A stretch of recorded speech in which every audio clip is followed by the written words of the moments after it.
Abstract wood carving wall art isn't about telling a story. It's about creating a surface you can feel, even if you never touch it.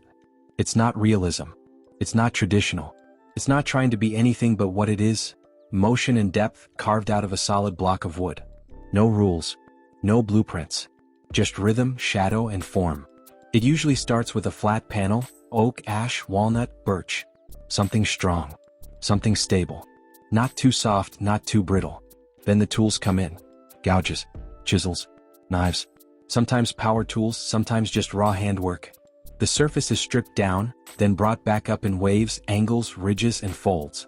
You might see flowing lines, like wind carved into timber. Or jagged marks, like erosion captured mid-process. Some pieces look like ripples frozen on a lake. Others feel like gravity pressed down on one side and warped the whole thing. There's no literal image. Just movement. Just feeling. Just grain and depth. Light plays the biggest role. These carvings change with the angle of the sun. Shadows shift across the grooves. Raised edges catch brightness.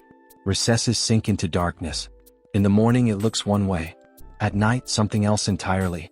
That's the power of carved wood. It breathes with the room. Color? Minimal. Most pieces stick to natural tones, raw wood oiled finishes, maybe a blackened char or a whitewashed surface. You're not here for color explosions. You're here for form. For texture. For contrast between light and wood. Some carvings go deep, inch-thick cuts that dig into the grain like landforms. Others stay shallow, just enough relief to break the surface and create visual tension. Either way, the effect is the same. This is no longer just a flat board. It's a sculpture mounted to a wall. Framing can go both ways. Some are left frameless, the edges of the panel exposed, raw or beveled. Others are set in deep shadow boxes, almost like museum relics. Some artists cut irregular shapes, letting the carving break the boundary of the square or rectangle. It doesn't have to be contained. Sometimes it looks better when it spills over. You'll find these pieces in clean, modern spaces. They don't shout. They don't compete. They anchor. They pull the wall inward. One large carving on a blank white wall feels like silence made visible. A series of small ones arranged in a grid can feel like a rhythm, like music turned to wood. Making this kind of work takes patience. It's not fast. You don't just sketch and follow the lines. You carve then stop. You look. You tilt it in the light. You carve again. It's slow, reactive. There's no undo button. Every cut is final. That's why it matters.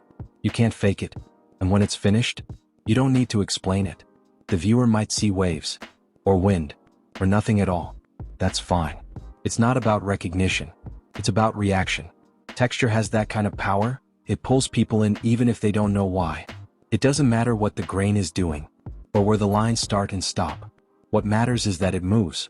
Even if it never actually goes anywhere. Even if it's bolted to the wall forever. That's abstract wood carving wall art, texture turned into story. Not the kind you tell with words, but the kind you feel in your gut. The kind that doesn't need to make sense because it already does. There's a kind of intimacy in carved wood that other materials just can't match. Maybe it's the way it invites touch before thought, the way your eyes can wander along a line but your fingers confirm the story. And when that carving steps into the abstract, when the shapes don't explain themselves, when the meaning isn't spelled out, it becomes something even more compelling. It becomes a mystery you live with, a slow, unfolding conversation. That's what abstract wood carving wall art offers. Not a picture, not a message, but a moment. Pause. A presence that lives quietly on the wall and somehow fills the space without trying to. Unlike traditional carving that replicates forms from life, flowers, faces, landscapes, abstract wood carving isn't interested in imitation. It's about emotion, energy, geometry, chaos, calm. Sometimes it's precise, measured, almost architectural. Other times it's loose, spontaneous, even wild. What connects all these pieces is the way they let the wood speak first, not last. The artist listens, through the grain, through the hardness or softness of the species, through the way the chisel behaves, and then begins to shape. The process always starts with a blank panel. Sometimes it's a single solid piece of wood, walnut, ash, maple, oak, cherry. Other times it's joined boards, carefully selected so the grain flows cleanly from one end to the other. And then, before any carving begins, the surface is studied. Not every part of the board will want to be cut. Some areas are dense with figure, curly, wavy, burled, and those places might resist shaping or be so beautiful that they're left untouched. Other areas are open, quiet, straight-grained, ready to take a tool. And then comes the first line. It might be scratched in gently with a pencil or just imagined for a while. A curve that rises, dips, flattens out. A groove that arcs and splits. A series of angular ridges that echo one another like sound waves. Once the carving begins, it becomes rhythmic. Blade meets surface, chips fall away, the form deepens. Some artists use chisels and gouges, working slowly by hand. Others bring in rotary tools, sanding wheels, or even CNC routers programmed with patterns. But the human element never disappears. Even when machines help rough out the form, it's the hand that finishes it. The hand that decides how smooth is smooth enough, how deep to cut, where to stop. Abstract carved wall art lives in the tension between what's planned and what's discovered. The artist might begin with a shape in mind, a spiral, a wave, a field of interlocking triangles, but the wood pushes back. The grain might shift. A knot might appear. The texture might suggest something new. And so the piece changes not by mistake but by evolution. What results is a surface that holds layers. Not physical layers but emotional ones. A carved field of concentric curves might ripple like a pool of water. A jagged panel of vertical gouges might feel like rainfall frozen in motion. A flat surface interrupted by a single rising ridge might remind you of a mountain range seen from above, or a buried fossil, or something even older. And then there's depth, literal depth. Unlike painted or printed wall art, carved wood has volume. The grooves catch shadow. The ridges shine in light. As the sun moves across a room, the piece changes hour by hour. In morning light, the shadows are long and soft. At midday they vanish, leaving just the form. At night, with warm indoor lighting, the piece glows from within, as if the wood is remembering the warmth of the tree it once was. Some pieces are shallow, just a few millimeters of relief, subtle enough to almost disappear when viewed straight on. Others are deeply carved, 2-3 inches of cut, with valleys and peaks you can lose your fingers in. Both have their place. The shallow pieces whisper. The deep ones speak more clearly. But neither shouts. Because that's not what abstract wood carving is about. It's not about spectacle. It's about presence. Sometimes the carving runs edge to edge, filling the panel. Other times it's just one corner, one line, one shape, and the rest is negative space. Plain wood, untouched. That contrast is where the tension lives. Where the eye is drawn. A single swooping cut in the middle of a clean square panel becomes a focal point, not because of what it is, but because of what it isn't. It isn't symmetrical. It isn't complete. And so it holds you longer. Finishes matter too. Some artists leave the wood raw, allowing it to patina naturally over time. Others apply natural oils, walnut, tongue, linseed, that darken the grain, bring out contrast, and make the piece glow. Matte finishes are most common. Gloss is rare in this world. The goal isn't to make the piece shiny. It's to let the texture do the work. And oh, the texture, it's everything. Run your hand along a piece like this and you'll feel the thought behind every pass of the blade. Smooth transitions. Hard edges. Soft valleys. Crisp borders.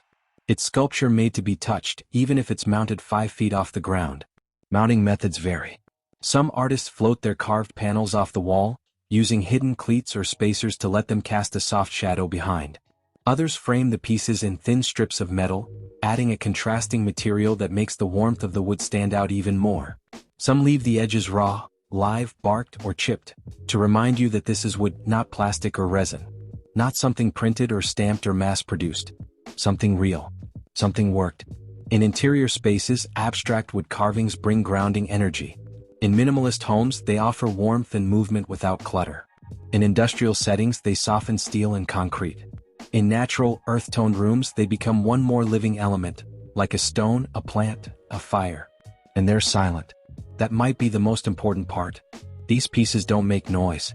They make space. Space to think. Space to feel. Space to breathe. Many viewers find that they return to the same piece again and again, even when they didn't understand it the first time. Abstract art does that. It doesn't hand you meaning. It waits. It lets you project your own thoughts onto it. One day, a jagged carving feels like tension. Another day, it feels like energy. A soft, wave-like panel might seem peaceful now but restless later. That's what makes these carvings powerful. They reflect back what you bring to them. And because they're made from natural wood, they never feel sterile. They age with you. They darken. They change. They become part of the room's memory. Some artists push abstraction even further, layering carved panels on top of one another, creating three-dimensional surfaces that fold and intersect. Others integrate light, hidden LEDs that wash across the carving and deepen the shadows. A few incorporate color, but sparingly, burned edges, dark stained grooves, pigment rubbed into low areas. But for most, the wood is enough. The pattern is enough. The carving is enough. The tools matter. The process matters. But what matters most is the patience. Abstract carving takes time. You don't rush it. You sit with it. You carve a little, step back, observe. The process is as meditative as the final piece. And that energy stays with the sculpture. People can feel it even if they don't know why. That slow-making energy becomes part of the room it hangs in.